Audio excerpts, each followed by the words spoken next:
So, hi everyone. Welcome to this podcast show.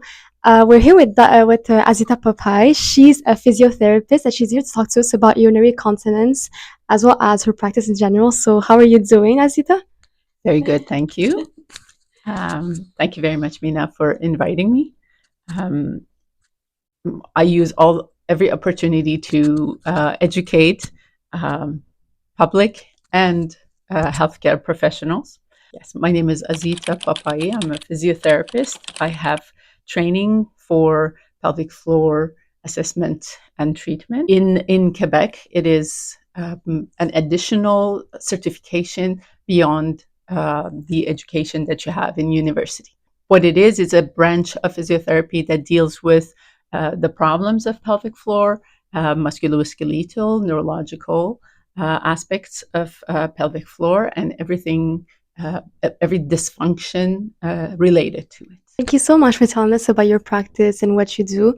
So, we'll dive directly into the topic of this conversation, which is urinary incontinence, specifically more in females.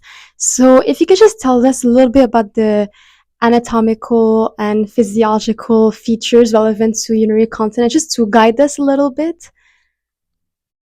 Sure. So I would like to use the Beautiful pelvic model. Thank you. Pelvic floor is a part of our musculoskeletal system. As it is shown here in this model, this whole region, all the red, there are pelvic floor muscles. There are 3 layers of muscles in pelvic floor, a total of about 13 to 15 individual muscles, depending on how you're dividing them. The first layer, superficial layer, is much more involved in sexual activity, and there are glands in it, and clitoris on the top. The intermediate level, which is the middle level, involves the sphincters, the anal sphincter, and the urethral sphincter, which is involved in bowel and bladder control. Deepest layer, which could be seen from there, is more responsible for organ support. So we would like, in a normal individual, we would like all these functions to be intact, and the person has normal control over all the functions of the pelvic floor. But this is not just isolated part of our body. Pelvic floor is a part of the core. As you see, the position of the pelvic floor. In the front, there are deep abdominals. In the back, there are the muscles of the back, low back. On the side, that's where the hip joint is connecting. So we have the deep muscles of hip stabilizers that communicate with the canister of the core. But then, even more important than that, higher up here, we have the diaphragm. That has this very important effect on how the pelvic floor works. Just right away, I'm diving into the importance of breathing with the function of pelvic floor. Diaphragm is like so on the bottom of the ribs. When you breathe in, it comes down and pushes the viscera downwards. In response to that, the pelvic floor gives a little.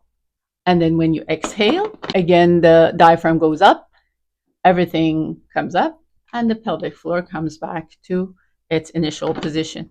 This happens every time that you're breathing in and breathing out.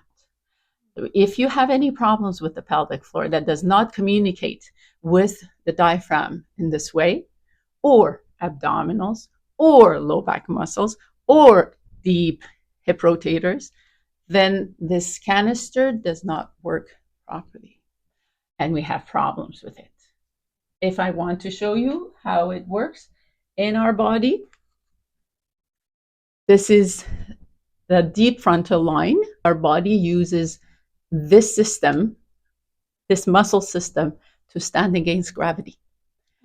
And if we're not functioning, we're not using these muscles together to work together to hold us properly against gravity, all kinds of problems happen. Everyone who has issues with their posture, their slouching, not allowing their diaphragm to open properly, not straightening themselves up properly to put all these organs and muscles in the right place, they can have a problem eventually with their pelvic floor, but in general, with the function of the core of the body. So that shows very nicely, and it's proven scientifically that this is how our body works. As soon as you said that, I immediately started straight up. Very good idea. This is in general the anatomy of muscles around the pelvic floor. We should not forget how low back movement and hip movement should be absorbed within all the functions that we have already talked about.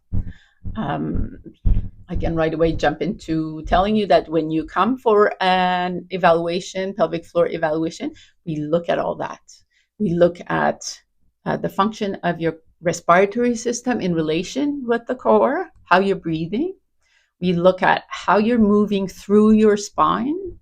We look at the function and movement of the hips, strength and movements, abdominals, how they're collaborating with all these, and how you're putting all these things together in your functional activities of walking, going up and down stairs, sitting to stand, moving in bed, turning in bed, going from lying down to sitting up, and depending on what else you're going to do in your activities, for example, in the gym, going to the gym, physical activities that we strongly recommend, how this whole canister is working in relation with your physical activity.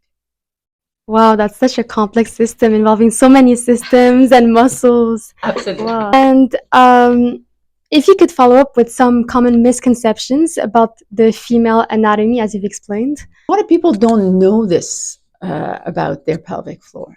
They don't connect to their pelvic floor. They're not thinking about their pelvic floor. We basically take it for granted, whichever way it is, that's the way it is.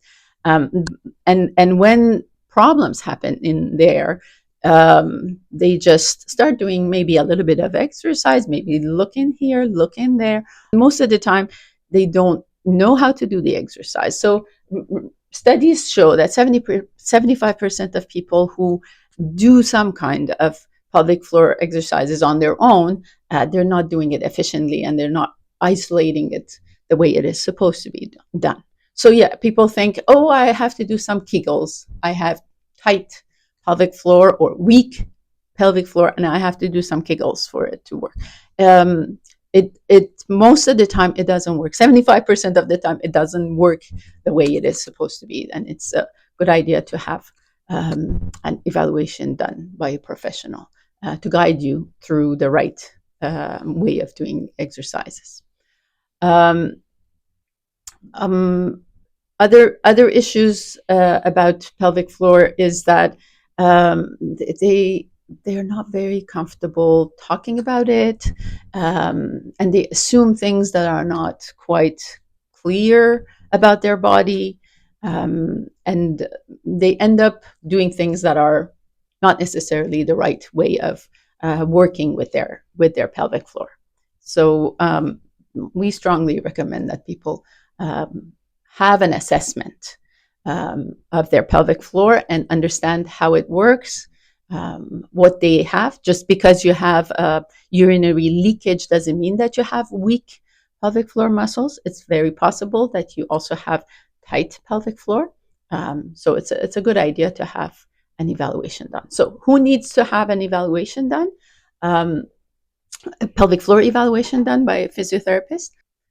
If you're pregnant, that population is very well educated these days, and we see more and more pregnant women coming for their pelvic floor evaluation, and then they're educated well enough to come after giving birth postpartum for their postpartum rehabilitation of pelvic floor.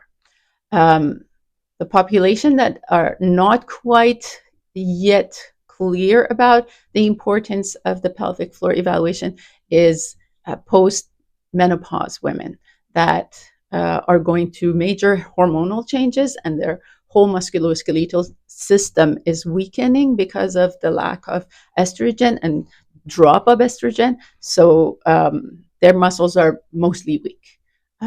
Other people that need evaluation are anyone who have physical straining activity, chronic cough, people that have asthma and coughing a lot, smokers that are coughing a lot, people that lift anything because of their job or because of health. You go to the gym and you're lifting heavy weights.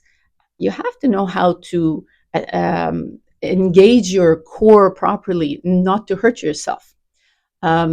Anyone who goes through surgery, for sure, pelvic floor, the lower abdominal surgeries, rehabilitation after that is definitely essential. And also people who have pain during sex, women particularly who have pain during sex, during penetration.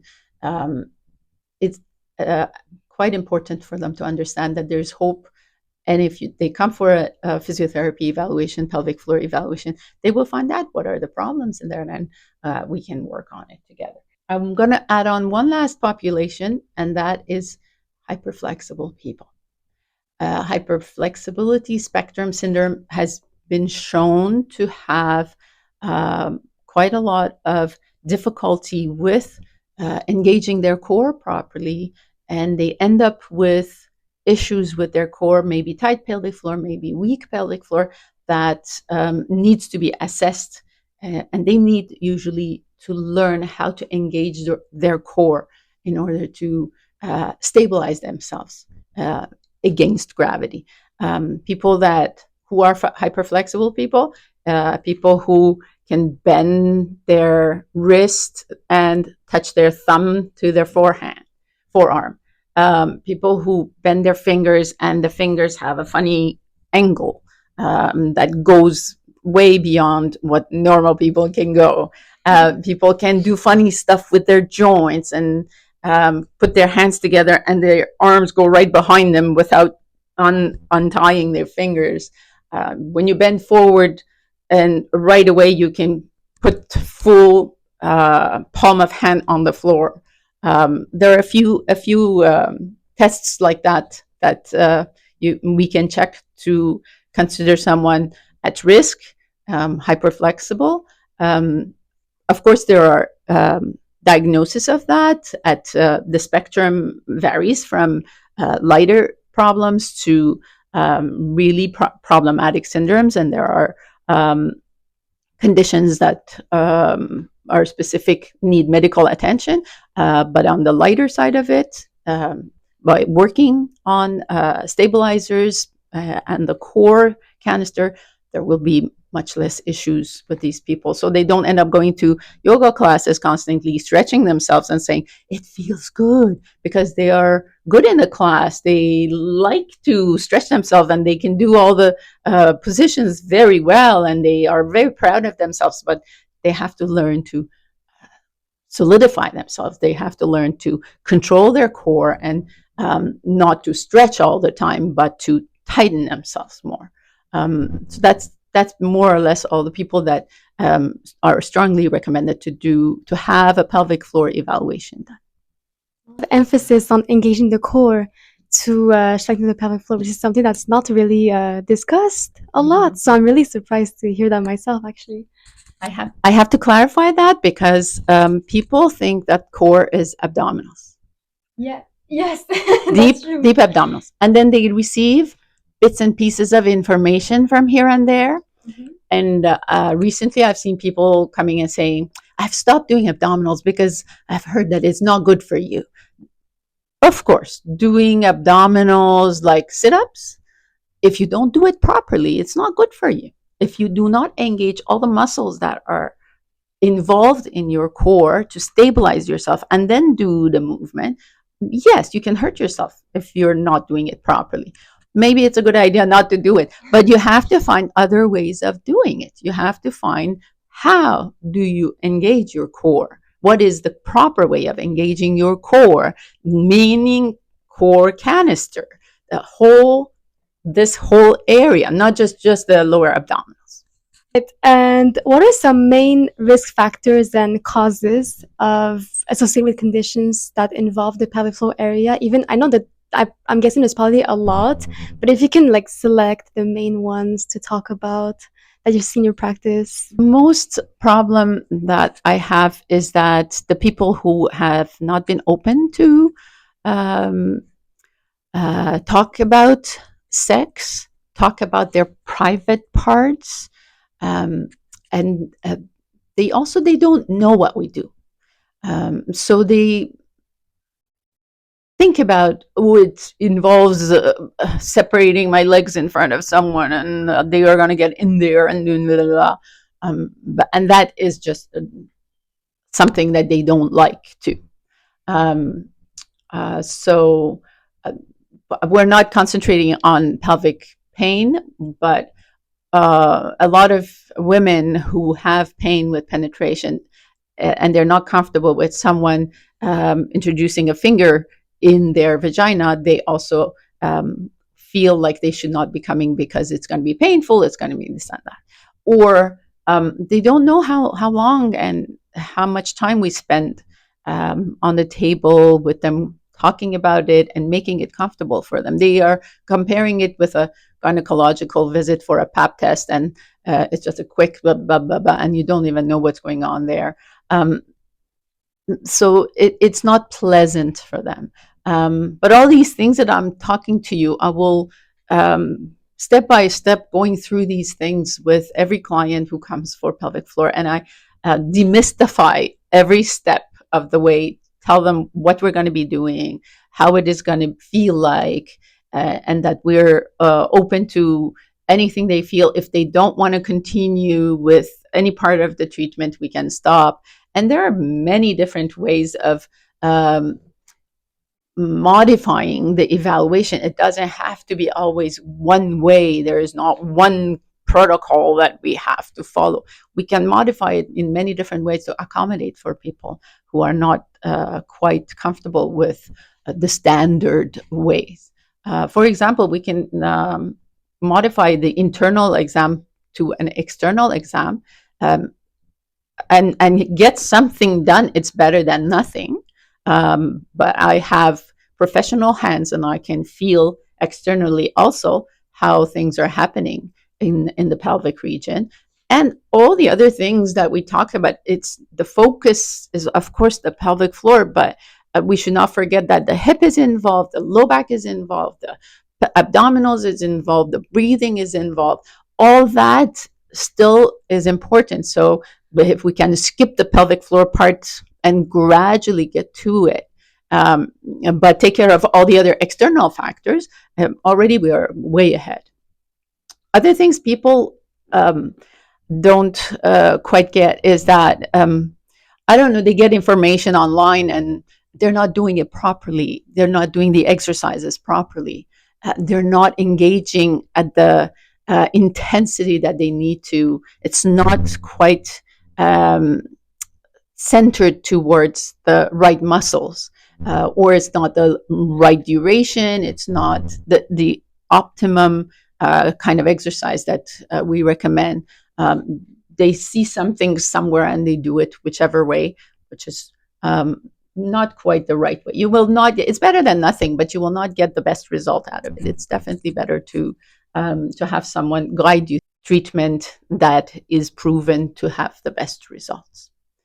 Other things that people do, mistakes that people do, they start checking their flow of the urine and stop urinating to see if they're strong enough to stop the flow of urine. That's a very bad exercise. You may like to do it from time to time to check to see if you're strong enough, but don't do that often because it can produce urinary tract infection. It can interfere with the reflex, natural reflex that our body has to urinate. So I will go through a little bit more details of the anatomy and physiology of micturition to explain how we pee.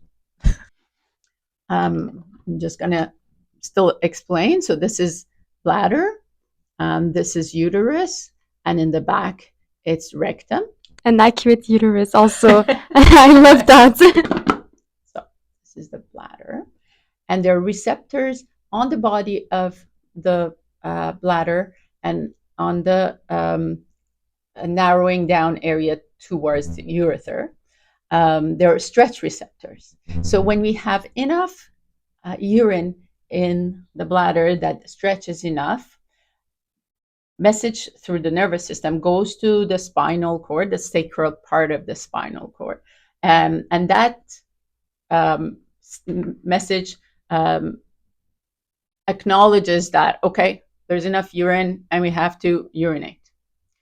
And there sends a message to the internal sphincter to relax the internal sphincter.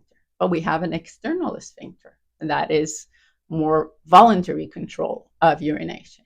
So nothing will happen until the message goes up towards the rest of the spine, goes to the pons in brainstem, and there, again, communication through the cortex tells you, is it appropriate to pee or not?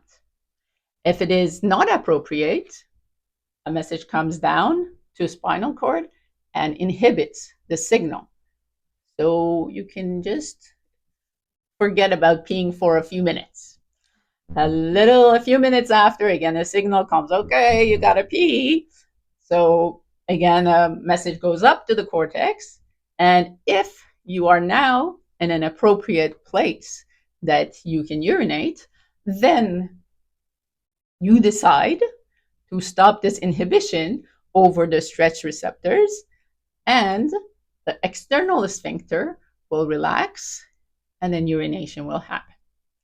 It's a complex things that develops with maturity. So babies, they do not have this cortex control over their bladder control. So as soon as the bladder sends a message to the spinal cord and the internal sphincter relaxes, external sphincter is relaxed also, and they have urination happens without their control. But as we mature, then that control comes over the external sphincter, and we can decide whether we want to urinate or not.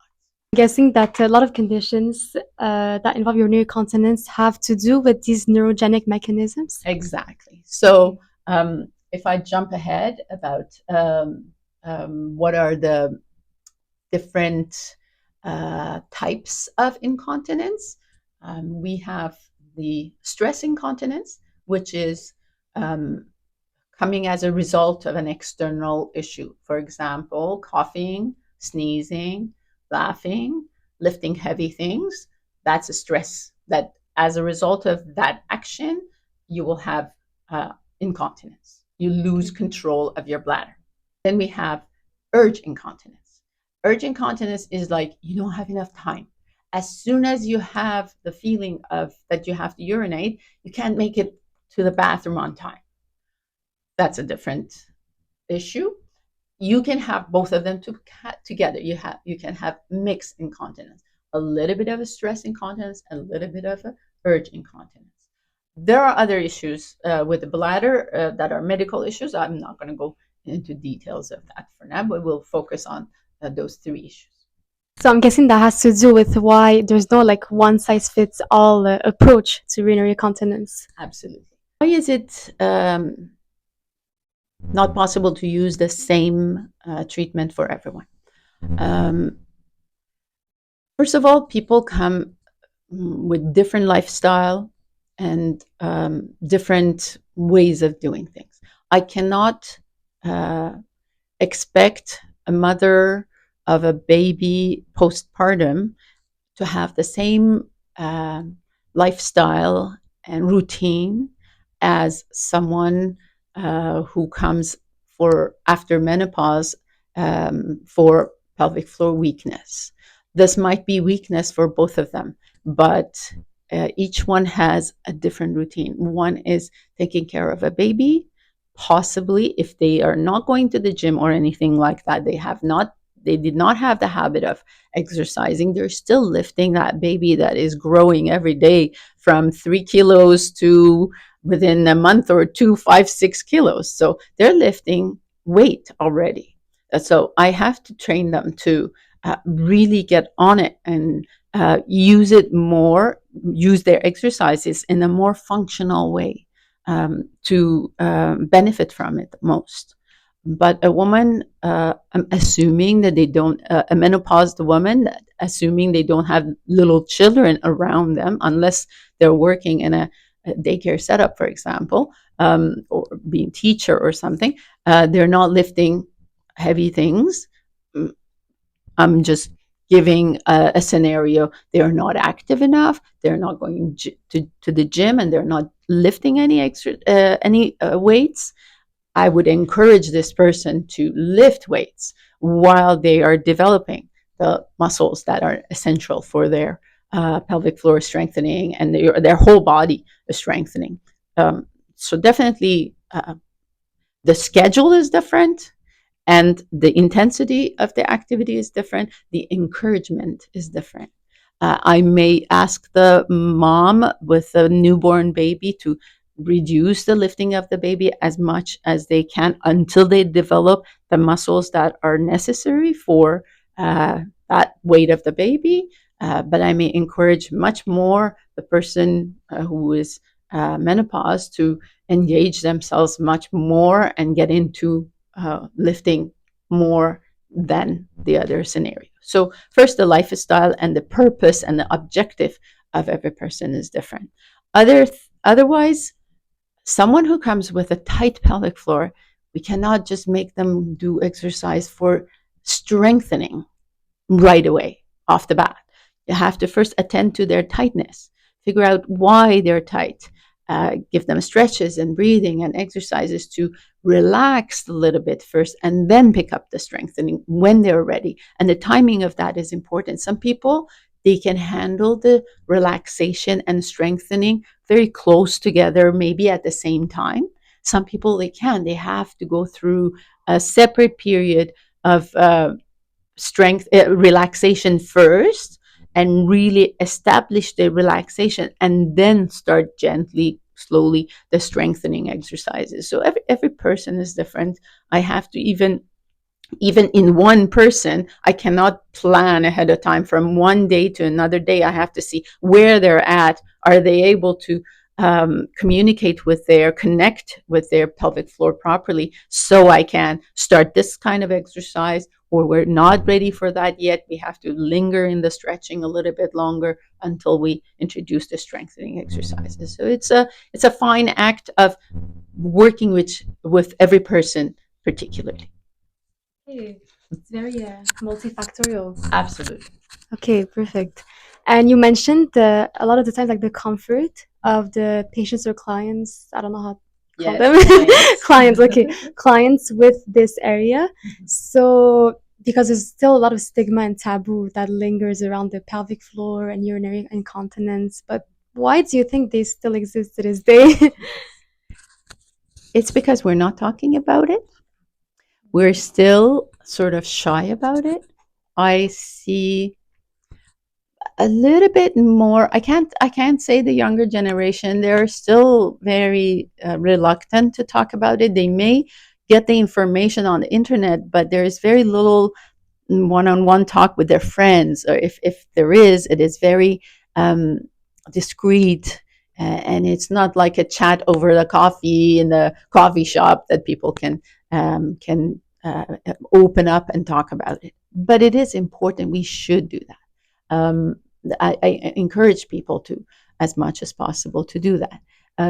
I talked to someone who came for another issue, which was a recurrent low back problem, and we delved into her pelvic floor. She was fascinated by that, and talked to her parents, and both her mom and her dad came for a pelvic floor evaluation after. So you can make a huge difference if you just open up to people and tell them about your experience. And anyone who goes out of here after a pelvic floor evaluation, they're like, this is nothing like I have ever experienced in my life. It is an area of our body that we do not um, connect with. But it is a very important part of our body that needs the attention. It's very present in every emotion of our life. People that tense up their shoulders and neck when they're stressed, they understand what I say. When you're tensed, are you already thinking about your pelvic floor all throughout the time that we're talking about it? It is present. It's very responsive to our emotions. So if you can connect to it, you can understand what it does. It's an innate part of our body that is involved in a lot of things that we do. Other things that we do as physiotherapists for our clients in private physiotherapy, because right now in Quebec, there are more private pelvic floor physiotherapist services than hospital. There are still more and more hospitals that are opening up this kind of service, but very limited. So what we do is we make it inviting, make it comfortable, make it relax. Most of us, we know how to deal with trauma-based treatment for people, for women that we're focusing on particularly, but for everybody. So keeping it calm and quiet, and as much as possible inviting to people. And as I said, as much as possible, give them the service that they are open to. We don't want to say, okay, pelvic floor physiotherapy involves this and that and that and that. That's the protocol. We have to cover this and that first day, this and that second day. It's nothing like that. We just go with whatever people are comfortable with and whatever they're open to. If they can go this far of the treatment or evaluation, we'll go that far for that day. And whenever they're ready, we'll go the next step. That's very important. Other things that we're trying to do, we're trying to ask the question. Ask the question. Anyone who comes with hip pain, knee pain, low back pain, that area problem beside the pelvic floor, I ask them, how's your urination? You go to the bathroom often? How often do you go to the bathroom? How's your constipation? Do you have bowel movement every day? Do you have pain with sex? I ask them very easily, as if I'm talking about their knee, but it's not as if I'm talking about their elbow. What difference does it make? Some people are open, they're relaxed, and you can sort of joke about it. But some people need to be very specific and very formal, and you can't joke about it. You have to show them that this is a serious thing, that we're talking about an important part of their body, that they have to sort of be aware of it. And so it opens up. Most of the time, I have people that have chronic constipation and they don't know what to do, and they haven't taken care of it, and that falls into the stress part of the incontinence. And there are a lot of women that are suffering with pain during penetrating sex, and they don't know where to go, and they don't open up until you come close to them and you open up the question. And if the environment is inviting, and if the environment is comfortable for them, they open up a lot of these issues, and we talk in a private, closed door, comfortable environment that they know that this is confidential and it doesn't go anywhere else. But if they want to share it with their friends, I strongly recommend that they do that with their girlfriends and boyfriends, and talk about it. And I'm starting to get more men that are a little bit concerned about their issues. But we're focusing here for just incontinence in women. Certainly, even if we're just focusing on incontinence, I can see that this is relevant to all pelvic floor problems. And yeah, I really appreciate that it's really the autonomy that we give to the client and the encouragement to talk about it. That's really the part of the solution to break the stigma around it. Absolutely. Yeah. So opening up and talking to them and asking them, that's important. So they know someone comes for a back pain, and I ask them constipation, and I ask them pain with penetrating sex, they're like, oh my God, you're talking about all the problems that I have. And they become more confident in my capacity to help them, hopefully. And they're more inclined to seek help Exactly. whenever needed and to recognize when there's a problem. Absolutely. Yeah. And now I'm going to conclude with the last questions. It's do you have any advice for healthcare professionals, educators, or even just the general population who are listening right now to about urinary incontinence, this topic in general? I would like to encourage everyone to have a pelvic floor evaluation at some point in their life.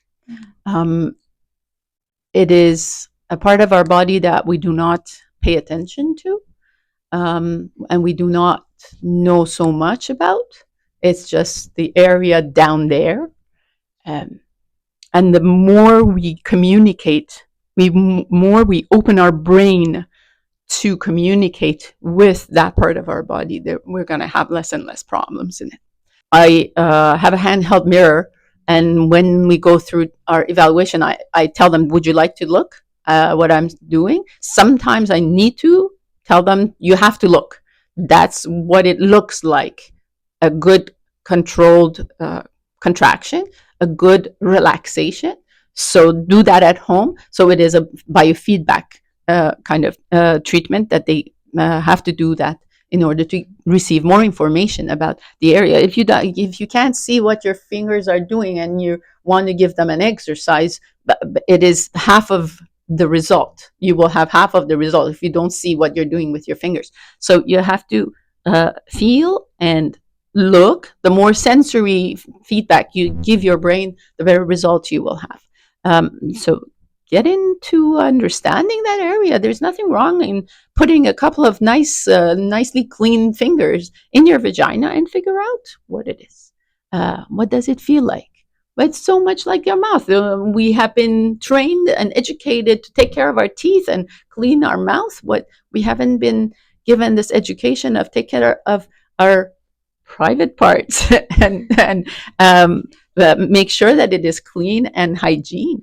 I mean, we know the hygiene, but we don't know a whole lot more about inside there. It's very important to know that there are normal bacteria there, that they need to be maintained for the normal health. And when that bacterial balance is off, then we have urinary tract infection and we have fungal infection in the vagina and all kinds of things. So definitely encourage people to get to know their pelvic floor area.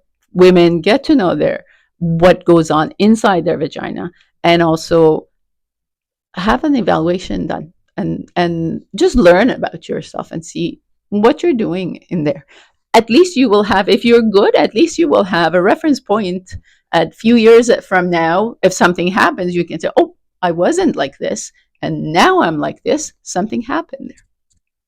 And to professionals, please open up as much as possible. If you see signs of problems, refer to a pelvic floor physiotherapist. If you don't have, especially doctors, if you don't have time, don't brush it off and it's okay for your age to wake up 2 times, 3 times at night to urinate. That's okay. Just because it happens very often, it doesn't make it normal.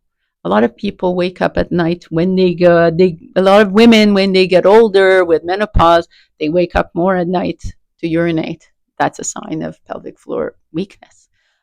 So don't brush off things that are not normal. If you don't have time in your patient care, you have other responsibilities that are more important you have to take care of. At least leave the musculoskeletal and neurological aspects of the pelvic floor physiotherapy to us, so we can take care of them. And we have the time, we can talk to them. We have tons of educational aspects to add on to all our treatments and our evaluations, so we can take care of them in that way. It's good for everybody. That's very insightful advice.